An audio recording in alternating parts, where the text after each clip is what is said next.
Union is suggesting. All right, they're wanting 30% of revenue, gross revenue. The league has come out and said, "Look, we'll keep losing money if we do that model." Okay, as you're sitting here listening to this video, how many of you feel like taking all of your cash out of your pocket, going outside and putting it in a pile, put a little lighter fluid on it? Here's where things currently stand with the WNBA contract situation. The two sides, the league's ownership group and the players' union, have officially hit a wall, and at this point, nobody seems willing to back down. It's being called a deadlock, and honestly, when you look at the actual numbers being thrown around, it's not hard to see why things are frozen the way they are. Think about it this way. Imagine someone hands a person a pile of cash, real money, their own money, and tells them to walk outside, dump it on the ground, pour some lighter fluid on it, and strike a match. Nobody in their right mind would do that. And yet, when you look at what the players are asking for compared to what the league is actually pulling in, that's essentially what continuing down this road would look like for the ownership group. And flicking your Bic and lighting it on fire and watching it burn. I'm willing to bet 0% of you believe that's a great idea. And guess what? It's not a good idea. It's stupid as hell. But that is what the players, I just put a visual illustration for you. That is what the players are content with the owners to continue to do, is put their money in a pile. Dumping money with nothing to show for it. The players' union is pushing for 30% of gross revenue. That's the number they keep landing on. Gross means the total haul before any expenses get taken out. The league looked at that proposal and basically said it wasn't going to fly. What the ownership is offering instead is 70% of net revenue, spread across the full length of the new agreement. Net is a completely different animal than gross. Content with the owners to continue to do is put their money in a pile and keep burning it. And the owners have finally said, much to their credit, frankly, you know what? I'm giving the owners credit. They finally said enough is enough. Either we do a deal that's beneficial for everybody, or the league won't continue. It's that simple. Again, the players, they ended the CBA too early. They should have waited. They should have got. Net means the league has to actually climb out of the hole it's been sitting in before any of that shared money starts flowing to anybody. And for a league that is still deeply in the red, that distinction matters enormously. Here's some context on just how deep that hole is. When the 2024 season's financial numbers came out, the WNBA was still bleeding around $40 million. $40 million. The ownership groups collectively are reportedly fed up about it. They should have waited. They should have gotten a year in to the new media rights deal so everybody could see, with Caitlin Clark healthy, because that's all this is about. The entire media rights deal is because of Caitlin Clark. And she was injured last year. A full season of media rights money, the gate revenue coming back because Caitlin Clark is back. The Caitlin Clark goes back into full effect, and they can get a year of actual data under their belt. They've made it clear they're not going to keep pouring money into a venture that isn't producing returns. Until there's a realistic shot at profitability, the willingness to keep investing is basically gone. That's not a threat, that's just a business reality. ESPN put together an update recently that lays out exactly where negotiations are sitting. After the January 9th deadline passed without a deal, both sides moved into what's officially called a period of status quo. In the 3 weeks since, nothing has really shifted. Their belt. As opposed to, was 2024 and 2025 an outlier? Because let's be honest, there's a lot of data that they can go and pull that doesn't look so good on the books. In fact, it looks terrible. This is ESPN. They updated this just to give everybody an... The players' union sent over their proposal roughly a month ago and has been waiting on a formal response ever since. The league's position is straightforward. The proposal wasn't different enough from previous offers to warrant serious engagement. What they want is for the players to come back with something that actually accounts for where the league stands financially, something more grounded in reality. Multiple people connected to the situation have told ESPN that the only path forward is compromise. One player acknowledged as much directly, saying negotiation only works when both sides find common ground. ESPN, they updated this just to give everybody an idea of where things are at. As the deadline passed on January 9th, the sides ushered into a period of, quote, status quo. In the 3 weeks since, the stalemate has continued. Players Association still awaiting an official response since sending in its proposal a month ago. The league said, nah, we're not even entertaining it. The league believes the proposal didn't warrant a response. And the ground they need to find is somewhere between what the players are demanding and what the league is willing to give. The players have been saying that their 30% ask reflects their worth to the league. They've used phrases like represents our value to frame it. But here's the reality check on that. Value in sports and any business really is determined by how much revenue an individual or group actually generates. And right now, nobody can say with any real confidence what the WNBA players' collective worth is in concrete dollar terms.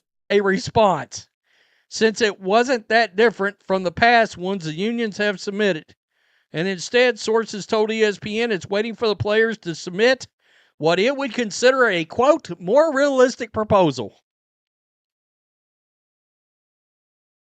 There you go.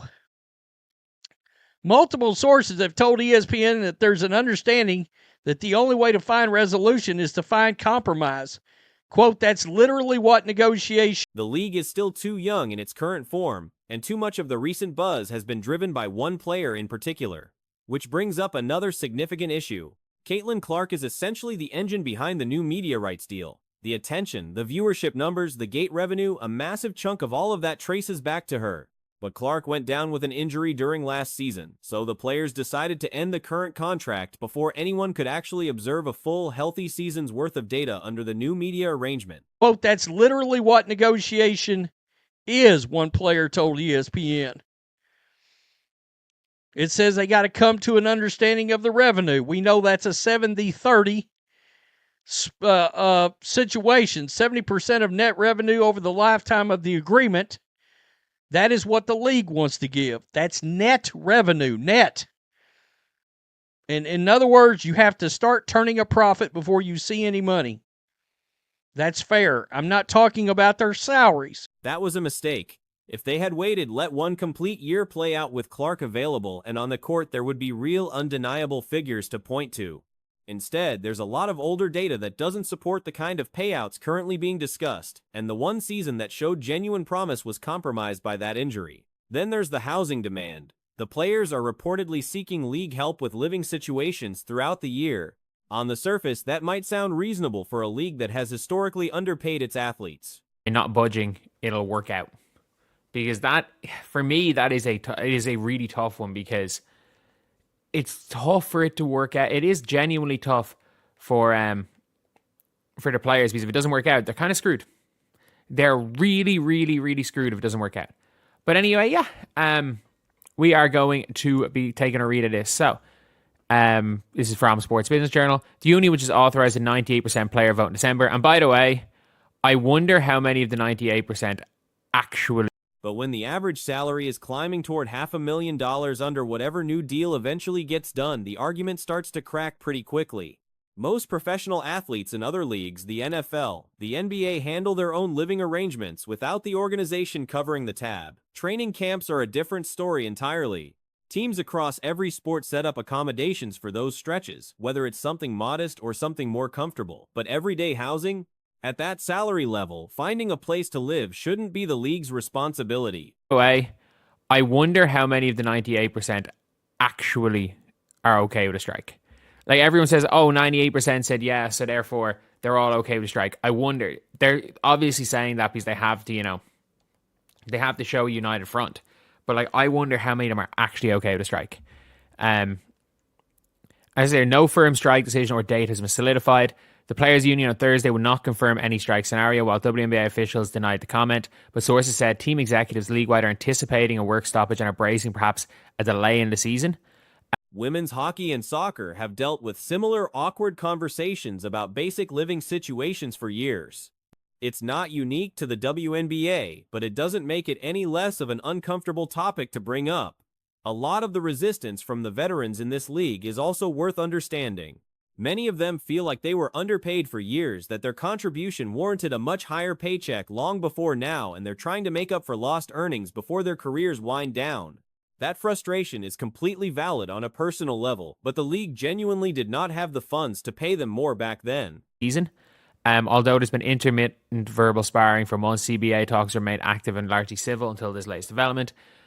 There is no way in hell that you could say has remained civil after what Fee Collier did during the finals. That she decided to take away from the actual finals to go on a, let's be real, borderline unhinged rant at Kathy Engelbert.